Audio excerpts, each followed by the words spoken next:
Els centres són aquells espais amb els que els ciutadans, bé per les activitats que s'hi desenvolupen o per la significació, pel contingut simbòlic que tenen aquests espais, tenen tendència a concentrar-se i a reunir-se. Els centres són importants perquè és l'espai social per excel·lència, els ciutadans,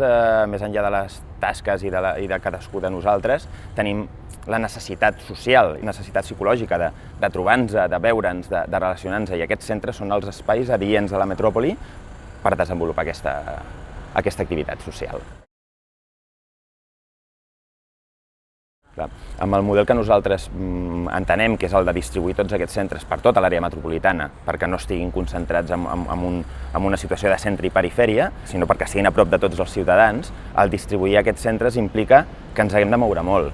perquè alguns centres els tindrem a prop, però els altres els tindrem a l'altre extrem de la metròpoli. Llavors és molt necessari que aquests punts, aquests llocs on ens reunim, estiguin molt vinculats a un transport públic fantàstic i que funcioni molt bé. En un bon centre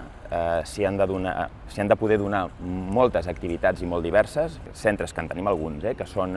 molt específics, no són els que millor funcionen. Funcionen millor aquells en els que es poden desenvolupar moltes activitats molt diverses, de manera que tenen uns horaris de servei més amples, sempre hi ha gent, no només en moments en concret. Quantes més variades siguin les activitats que s'hi puguin donar, millor, perquè gent més diversa es trobarà i, per tant, millors relacions socials i millor funcionament tindrà la metròpolis i, naturalment, vinculat a la pregunta d'abans, han d'estar molt ben connectats, perquè si no estan ben connectats amb el transport públic, doncs el fet d'arribar-hi ens serà una dificultat. I si a més són simbòlicament molt importants, és a dir, els tenim al cap, doncs el campanar, l'Ajuntament de l'antiga ciutat, doncs el mateix nivell de significació, de simbolisme, que siguin uns punts de referència concrets i directes,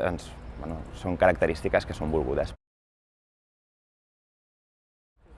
El pla director el que hauria de fer molt bé és detectar els centres que ja tenim,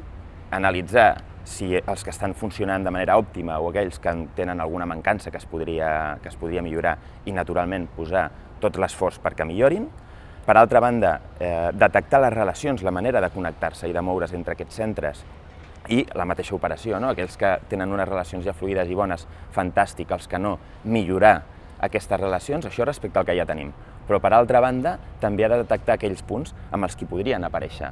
nous centres i aquelles noves possibilitats de relació entre els centres, de manera que el que aconseguim és